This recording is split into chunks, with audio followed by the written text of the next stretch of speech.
This is part 2 of the Red Dead Redemption 2 Valentine Sheriff's Office. I hope you enjoy it. To create the base, I'm just using insulation foam, which is great for sculpting. I'm just going to mark out where I need to cut away for the base and where the building's going to be sitting, just so I know where I'm going and what I'm doing with the angles.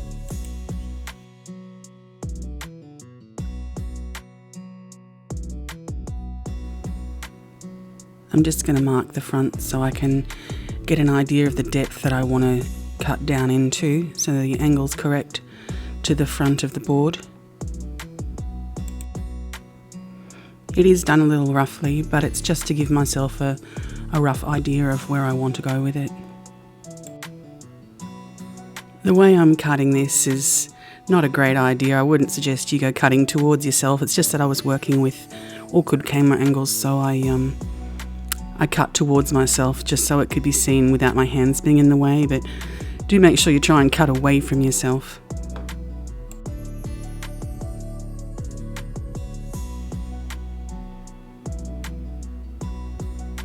Once I've got it down enough the way I like it, I just get into it with a wire brush and really start almost like sanding it very, very coarsely. And you can hit it really hard too with the brush, and it makes some really good indentations in it, and it gives it a really good sort of ground texture.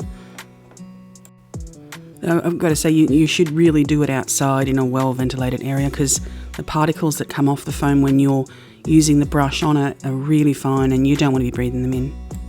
And I'm going to apply some acrylic black paint just to give it a bit of a base coat, so it'll fill in all the little tiny indentations that are in the foam.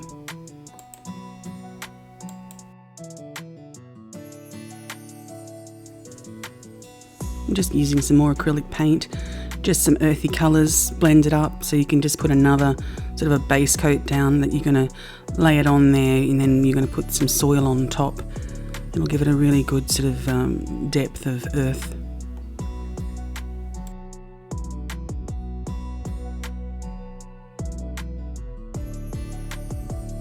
This is soil that I got from the garden. It's really sandy.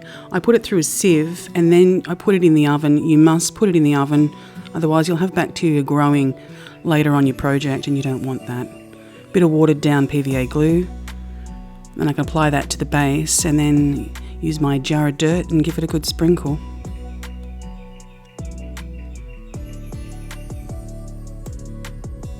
This is some coconut husk that I got to use as straw at the front. You just chop it into tiny little pieces and put some more watered down PVA glue and just sprinkle it on.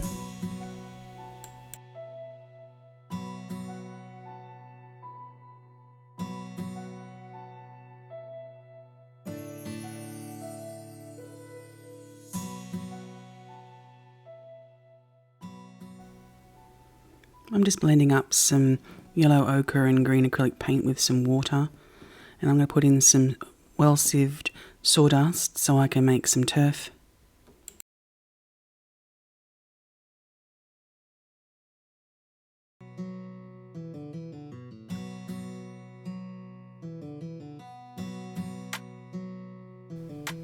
You want to mix it really, really well. If it's not enough, add more paint, add more water. But you don't want it to be too wet either. It has to be just the right consistency, because you're going to have to dry it and make it into a fine, almost like a powder. I put it out in the tray.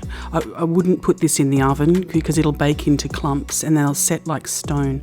So you just put it in a warm area or out in the sunshine, somewhere like that, and dry it bit by bit. And as it's drying, you want to get a fork and then just keep breaking it up and breaking it up, because it will dry like little stones and you won't be able to break them up once they're dry. It's made a nice fine crumble. It makes really good turf. Some more watered down glue, and then you just put it down wherever you're going to want to place your grass. It's a really easy process once you've done things like make the actual turf itself. It's nice and simple and really effective. It's good stuff.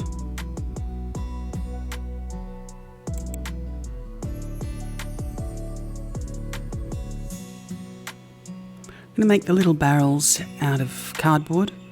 You just mark where you need to put your cuts and score the back really nice and hard, because you're going to need to be able to bend the top and the bottom to give that barrel the curved shape that it's going to need. I'm going to start just bending the top and the bottom, and take some time to do this, because the more you do it, the more flexible the cardboard's going to be, and then the better the shape will be, so it won't be just a straight up and down barrel. Just give it a really good sort of back and forth bending. Eventually it takes on this shape once you've done all the cuts. You just score through each line, and it's almost like a caterpillar, and then you just give it some more bending and moving and keep shaping it and shaping it. Once you've even glued it together, just keep manipulating it so you can get that shape of the barrel nice and round and even.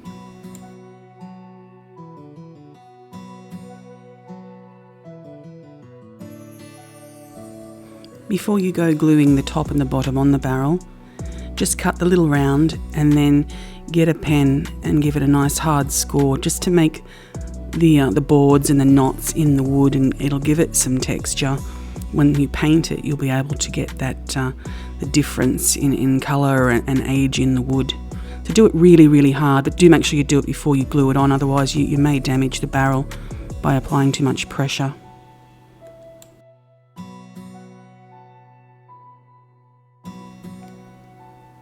Once you've done that, you can just glue it on, and it's time to put some paint on.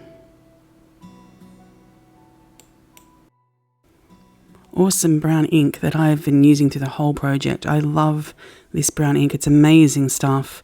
If you couldn't get brown ink, you could probably use a water-based stain. It just goes on really smooth, absorbs really well. It's great stuff to use. To lighten the barrels, I'm just going to use a really soft lead cream coloured pencil. This works really well because it adds not just the colour that you want and the age that you want, but it gives a texture, and depending how hard you press, it'll add what look like lines and aging in the wood. The pencils have been fantastic on this project. A lot easier, quicker than paint, and you get better control when you use a pencil as well. Got a really good effect if you just keep applying it. Really well worth using them.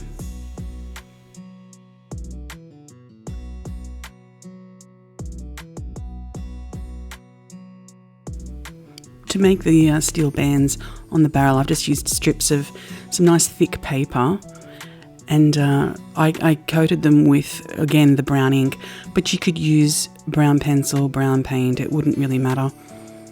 And it's basically the same process through the whole project. You just put down the brown and then you lighten it up. Nice and easy. Same with the cream, just put the cream down on top. Gives it a nice effect. Then black soft lead to give more shadow and aging. Much easier if you're not very good with a paintbrush. Using a pencil is a really great way to go about it too. You'll find you've got great control with a pencil. To make bushes, I just use a sponge like one you'd wash a car with, and I shred it with the wire brush. Those pieces there I've ripped by hand, just to give an example, but if you use the brush to rip it up, it's really fine. Bit of the green, brown, yellow ochre.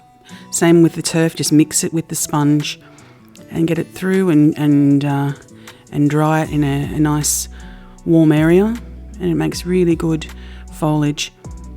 Just tear the right size piece off for your project, and you could paint it brown, or you could possibly use my favourite, the brown ink. Soak it with that, and then you can dry it nicely and have it ready to put the foliage on. Just use some spray adhesive, and once you've given it a bit of a spray, you can just dip it into the clumped foliage that you've made from the sponge. And after that, you can get the turf that was previously used and spray your little bush there again with the adhesive, and then sprinkle or dip it into the sawdust mixture, and it'll look like little leaves. Nice, effective way of making a simple little bush.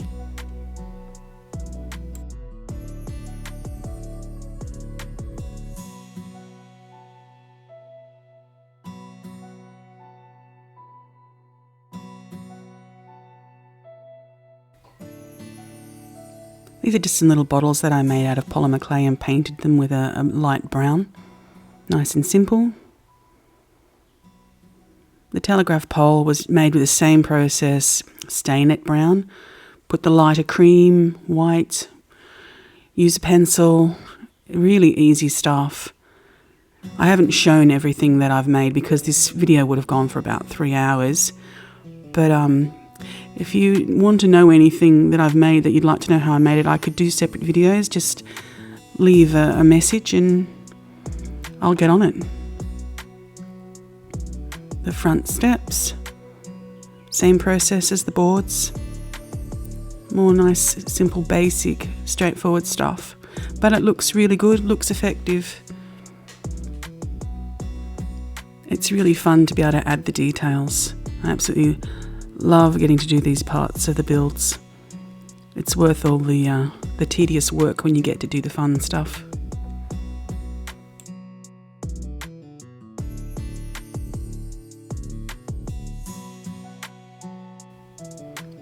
Just going to glue on some more little details. These are just made out of some coffee stirrers and once again with the brown ink. And yeah, same process, but really effective. Well worth doing these little parts. Really adds to the final look of the whole project. It's fiddly, but it's worth it. I'm pretty happy with how this has come out.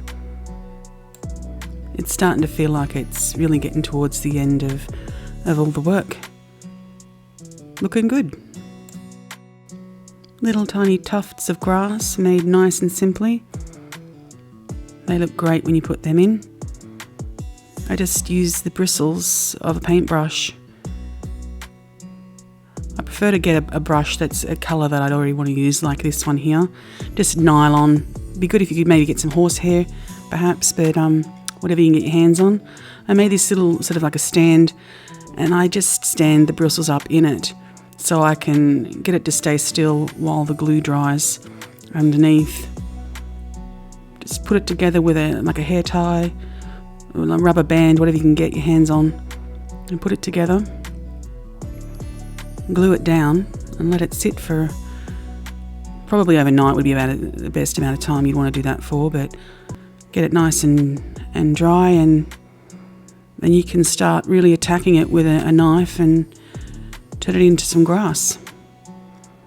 You want to do this for quite a while to really fray it. It takes a bit of time, and don't worry about the bristles coming out. You want less bristles anyway because it's just too compact. You want to feather them out, make them nice and wispy and very grass-like, and it'll take a lot of the shine out of that nylon in the bristles as well and make it much more like grass.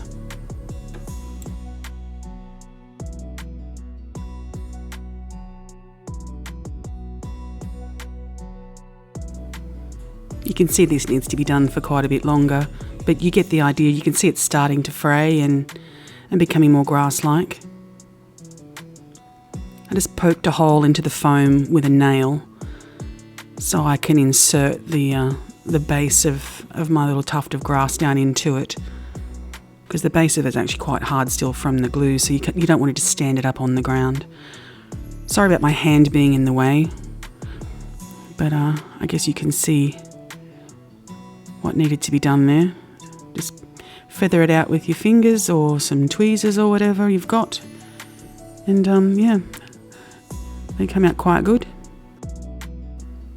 So these are a really effective method of making little tufts of grass, and really inexpensive. You get a lifetime supply out of a paintbrush, and they're not too bad to make. They're kind of fun. I like them.